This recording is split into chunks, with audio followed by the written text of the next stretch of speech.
दोस्तों अगर आप भी जडेजा अश्विन को बेहतरीन खिलाड़ी और ऑलराउंडर मानते हैं तो वीडियो को लाइक जरूर कीजिएगा।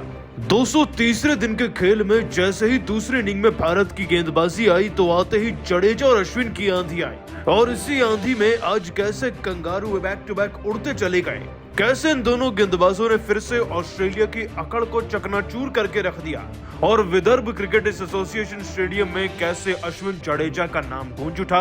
आपको दोनों के रिकॉर्ड्स, उनकी गेंदबाजी का वीडियो दिखाने जा रहे हैं, लेकिन उससे पहले आप सभी को क्या लगता है रविंद्र जडेजा, रविचंद्रन अश्विन और हार्दिक पांड्या में सबसे बेहतरीन ऑलराउंडर कौन है? भारत का नीचे कमेंट करके बताना हमें नहीं भूलिएगा। दोस्तों पहले टेस्ट मैच के तीसरे दिन का खेल चल रहा है, लेकिन लग रहा है कि भारत की जीत ज्यादा दूर नहीं है। नागपुर में चल रहे इस टेस्ट मैच की शुरुआत से ही भारतीय क्रिकेट टीम ने ऑस्ट्रेलिया पर ऐसा प्रेशर बनाया है कि वो प्रेशर तले इतने बुरी तरीके से दबे कि उठ ही नहीं पाए। पहले दिन के खेल में जहां हमारी गेंदबाजी में जलजला लाकर रख दिया था नागपुर में, 170 पर रोक दिया था, उसके बाद रोहित शर्मा का शतक देखा। दूसरे दिन के खेल में अक्षर पटेल और रविंद्र जडेजा तक का दोस्तों हमने 50 देखा, जिससे कि हमारी टीम का स्कोर लगभग 300 के पास पहुंच गया था। जड्डू आज आउट हो गए थे जल्दी, लेकिन अक्षर पटेल ने टीम की बागडोर को बड़े अच्छे तरीके से संभाला और शमी की ताबड़तोड़ 37 रन की पारी और उनकी 83 रन की पारी के चलते हमारा स्कोरबोर्ड पर 400 हो गया और पूरे 224 रन की लीड के साथ भारतीय क्रिकेट टीम बड़ी ठाठ बाट से मैदान में फिर से उतरी सेकंड इनिंग की गेंदबाजी करने के लिए। लेकिन दोस्तों सेकंड इनिंग्स की इस गेंदबाजी में 4 चांद जब लग गए जब गेंद आई जडेजा और अश्विन के हाथों में। कहते हैं कि दोस्तों के पहले टेस्ट मैच से पहले ही बहुत ज्यादा प्रैक्टिस की गई थी अश्विन के डुप्लीकेट को लाकर, लेकिन लगता है कि ऑस्ट्रेलिया की टीम जडेजा के डुप्लीकेट को लाना भूल गई।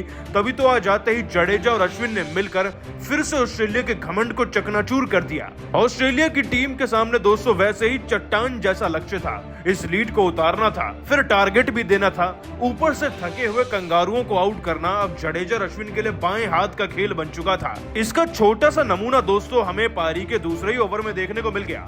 ऑस्ट्रेलिया की टीम की तरफ से सलामी जोड़ी के बैट्समैन उस्मान ख्वाजा ने बड़े ही चाव से दूसरे ओवर की दूसरी गेंद पर चौका लगाकर अश्विन को उकसा दिया, लेकिन दोस्तों शेर को उंगली करना भारी पड़ गया उस्मान ख्वाजा को ही। कहते हैं कि दोस्तों के नागपुर की पिच पर लेफ्टीज को ट्रैप करना आसान होता है और अश्विन तो इसकी पढ़ाई पहले ही पढ़ चुके हैं। अश्विन ने दोस्तों ख्वाजा को इस ओवर की 5वीं गेंद पर फिर से एक चौका मारने पर मजबूर कर दिया। वो ड्राइव शॉट खेलने के लिए गए, लेकिन बल्ले का आउट से अटैच लगकर सीधा चली गई गेंद स्लिप में खड़े कोहली के हाथ में और कोहली आसान कैच छोड़ा नहीं करते।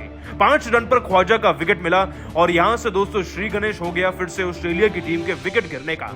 हालांकि दोस्तों इसके बाद अगला विकेट मिलने के लिए हमें लगभग 8 से 9 ओवर का इंतजार करना पड़ा और इस बीच मार्नस लबुशेन और डेविड वार्नर मैदान में सेट भी हो गए थे, कुछ बाउंड्रीज भी आ गई थी, लेकिन एक ब्रेकआउट तो चाहिए था और वो हमें दिलाया हमारे प्यारे रविंद्र जडेजा ने। पहली इनिंग्स में ही 5 विकेट का हॉल अपने नाम करने वाले जडेजा के हौसले तो बुलंद थे, बल्लेबाजी में भी खूब रन बनाए थे। ऐसे में दोस्तों पारी के 11वें ओवर में जडेजा के हाथ में जब गेंद आई तो उनके सामने सेट बैट्समैन मार्नस लबुशेन थे। 3 चौके और 28 गेंदों के अंदर 17 रन थे इस खिलाड़ी के। दोस्तों 17 रन पर इनका विकेट तो भारत को चाहिए था और जडेजा ने बड़ी सटीक गेंद डालकर गेंद सीधा इनके पैड पर दे मारी।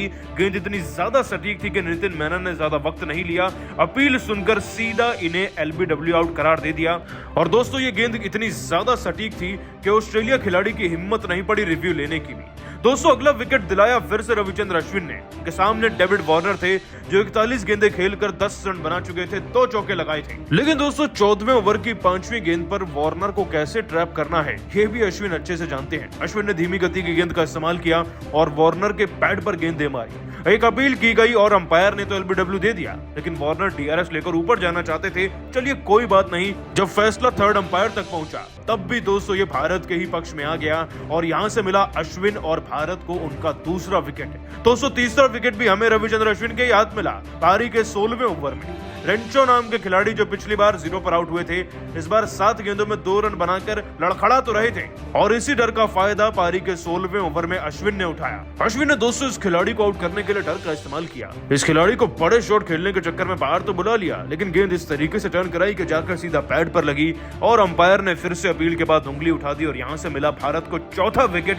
लेकिन जरा रुकिए, 5वां विकेट दिलाने वाले भी भारत को रविचंद्र अश्विन ही थे। दोस्तों अश्विन ने इस बार हैंडस्कॉम्ब को अपना शिकार शिकार बनाया। 6 गेंद में 1 चौका लगाकर 6 रन जड़ने वाले हैंड्सकॉम्ब जब अश्विन का सामना कर रहे थे, तो इस बार भी दोस्तों अश्विन ने इस टर्निंग पिच का फायदा उठाते हुए गेंद को चमत्कारी रूप से टर्न करा दिया और हैंड्सकॉम्ब के पैड पर जाकर सीधा गेंद लगती है। हालांकि दोस्तों अपील के बाद भी डीआरएस लेना पड़ जाता है भारतीय क्रिकेट टीम को, और जब जाता है मामला थर्ड अंपायर के पास तब 3 रेड डॉट दिखते हैं। इसका मतलब कि अश्विन की गेंदबाजी से उन्हें चौथा विकेट मिलता है और भारत को 5वां। दोस्तों आपको बता दें कि भारत के खिलाफ 56 पर 5 विकेट हो गए थे ऑस्ट्रेलियाई टीम के। इतनी लड़खड़ाते हुए ऑस्ट्रेलिया की टीम गिरी कि 167 रन की तो अभी लीड ही थी, मतलब कि हमारी जीत पर मोहर लग चुकी थी। और ये जीत पर मोहर लगाने वाले और कोई नहीं बल्कि अश्विन और जडेजा ही तो हैं। जहां दोस्तों अश्विन 5 विकेट हॉल के बहुत पास हैं, तो जड्डू ये काम पहले ही पहली इनिंग में कर चुके हैं, जिसका फायदा असल रूप में हमें अब दिख रहा है। और दोस्तों फिर आगे चलकर थोड़ी ही देर के बाद अश्विन ने पीटर हैंड्सकॉम्ब के बाद एलेक्स कैरी को भी एलबीडब्ल्यू आउट किया, अपना 5 विकेट का हॉल कंप्लीट किया और जड्डू ने पैट कमिंस को आउट किया। जब 67 पर 7 विकेट आपकी टीम के हो जाएं, 156 रन की लीड हो तो जीत तो मुमकिन होगी ही। और दोस्तों इसी तरीके से बाकी बचे हुए 3 विकेट भी गिर गए और हम देखते ही देखते इस मैच को भी जीत गए। दोस्तों सलाम है इन दोनों खिलाड़ियों को जिन्होंने स्पिन गेंदबाजी के दम पर तीसरे दिन में मैच को खत्म कर दिया। लेकिन आप सभी जडेजा और अश्विन की इस मैच जिताऊ गेंदबाजी को, दोनों के 5-5 विकेट के हॉल को 10 में से कितने नंबर देंगे नीचे कमेंट करके जरूर बताइएगा। दोस्तों दूसरी इनिंग्स में 5 विकेट लेते ही अश्विन ने ऑस्ट्रेलिया का घमंड भी तोड़ा और बहुत बड़ा रिकॉर्ड भी। आखिरकार कैसे अश्विन की जादुई स्पिन गेंदबाजी ने दोस्तों हमें तीसरे दिन ही मैच में जिता कर रख दिया। आपको इनकी खास गेंदबाजी, उस रिकॉर्ड का वीडियो बताने जा रहे हैं, लेकिन उससे पहले आप सभी को क्या लगता है अश्विन, जडेजा और पांड्या तीनों में सबसे बेहतर ऑलराउंडर कौन है? नीचे कमेंट करके बताना नहीं भूलिएगा। दोस्तों पहले टेस्ट मैच में ही भारतीय क्रिकेट टीम के गेंदबाजों का जलवा कुछ ऐसा रहा था पहले दिन के खेल में कि कोई भूला नहीं था तीसरे दिन तक। लेकिन अब तीसरे दिन में आते ही उससे भी तगड़ी गेंदबाजी देखने को मिली है। अब तक दोस्तों हमने इस टेस्ट मैच में देखा था कैसे पहले दिन के खेल में 170 पर अश्विन और जडेजा ने मिलकर ऑस्ट्रेलिया की टीम को रोका था। उसके बाद बल्लेबाजी में हमने तीसरे दिन तक 400 रन बनाए रोहित का शतक देखा, अक्षर और जड्डू की शानदार पार्टनरशिप 70-80 रन की पारियां भी देखी। लेकिन दोस्तों जो गेंदबाजी में कमाल अश्विन और जडेजा ने किया इस मुकाबले के तीसरे दिन के खेल में वो कुछ अलग ही था।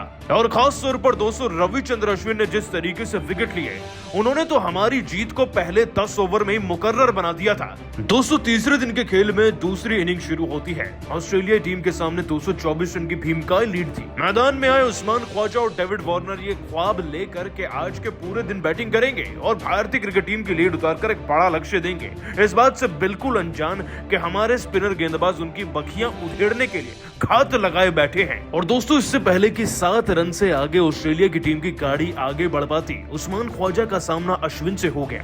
अपनी जबरदस्त स्पिन गेंदबाजी और मिल रहे टर्न का इस्तेमाल करते हुए अश्विन ने 200 उस्मान ख्वाजा को फ्रंट लेग पर बाहर बुलाया और बड़ा शॉट खेलने पर मजबूर किया। उन्होंने शॉट तो खेला लेकिन गेंद सीधा चली गई स्लिप में खड़े कोहली के हाथ में और यहां से मिला अश्विन को उनका पहला विकेट।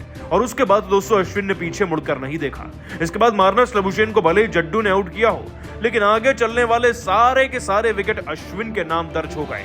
दोस्तों फिर वो चाहे डेविड वार्नर हो जो 10 रन पर एलबीडब्ल्यू हुए, या फिर मैट रेंशो जो 2 रन पर अश्विन की गेंद पर एलबीडब्ल्यू आउट हुए, और हैंड्सकॉम्ब भी 6 रन पर एलबीडब्ल्यू हुए, यहां तक कि एलेक्स कैरी भी 10 रन पर अश्विन के हाथों ही एलबीडब्ल्यू आउट कराए गए थे। दोस्तों आप अंदाजा लगा सकते हैं कि पिच स्पिन गेंदबाजों को कितना सपोर्ट कर रही थी और इस बात का भरपूर फायदा हमारे रविचंद्र अश्विन ने भरपूर तरीके से उठाया। इतना ही नहीं दोस्तों 75 पर 8 विकेट कर दिए गए थे ऑस्ट्रेलिया के और जीत कंफर्म हो गई थी। 8वां विकेट अक्षर के नाम रहा। लेकिन दोस्तों जीत के सबसे बड़े सितारे दूसरी इनिंग्स में रविचंद्र अश्विन हैं, जिन्होंने 5 विकेट का हॉल कंप्लीट किया। और आपको जानकर हैरानी होगी कि अश्विन ने 12 ओवर में मात्र 37 रन देकर ये 5 विकेट अपने नाम दर्ज किए। खैर दोस्तों भारत की तो जीत हो चुकी है, लेकिन इस जीत के साथ साथ अश्विन की भी जीत हुई है व्यक्तिगत तौर पर, क्योंकि उन्होंने बहुत बड़े बड़े रिकॉर्ड जो बना दिए हैं। अब क्या क्या रिकॉर्ड्स बनाए हैं चलिए एक एक कर सब कुछ आपको बताते हैं। दोस्तों कुछ रिकॉर्ड्स तो ऐसे हैं जिसमें अनिल कुंबले की बराबरी कर चुके हैं अब रविचंद्र अश्विन। इस मुकाबले में 5 विकेट और जिताने के साथ साथ आपको बता दें कि भारत की सरजमी पर अब 25 बार 5 विकेट लेने वाले दूसरे गेंदबाज बन गए हैं वो अनिल कुंबले के बाद। और दोस्तों वाकई में शायद ही कोई ऐसा कर पाएगा आने वाले वक्त में। तो वही दोस्तों अंतर्राष्ट्रीय स्तर के रिकॉर्ड की बात करें तो आपको बता दें कि अंतर्राष्ट्रीय स्तर पर उनके 31 बार 5 विकेट के हॉल दर्ज हो चुके हैं और उनसे आगे भी केवल अनिल कुंबले हैं जिनके नाम 37 5 विकेट के हॉल दर्ज हैं। लेकिन दोस्तों अश्विन ने इतने बड़े 2 रिकॉर्ड के साथ साथ एक और बहुत बड़ा रिकॉर्ड दर्ज किया है। दोस्तों बॉर्डर गावस्कर ट्रॉफी में आपको बता दें कि सबसे ज्यादा विकेट भारत की तरफ से आज तक अनिल कुंबले ने लिए हैं 111 विकेट। लेकिन अब इस रेस में दूसरे नंबर पर आ चुके हैं रविचंद्रन अश्विन जिनके नाम पूरे 96 विकेट दर्ज हो चुके हैं और जो हरभजन सिंह है वो 95 विकेट से उनसे पीछे रह गए। दोस्तों ये सब रिकॉर्ड बनाकर अश्विन ने भारत की जीत को मुकर्रर किया। लेकिन आप सभी अश्विन की गेंदबाजी और उनके नायाब रिकॉर्ड्स को 10 में से कितने नंबर देंगे नीचे कमेंट करके जरूर बताइएगा और अभी सब्सक्राइब कीजिए हमारे YouTube चैनल को। धन्यवाद।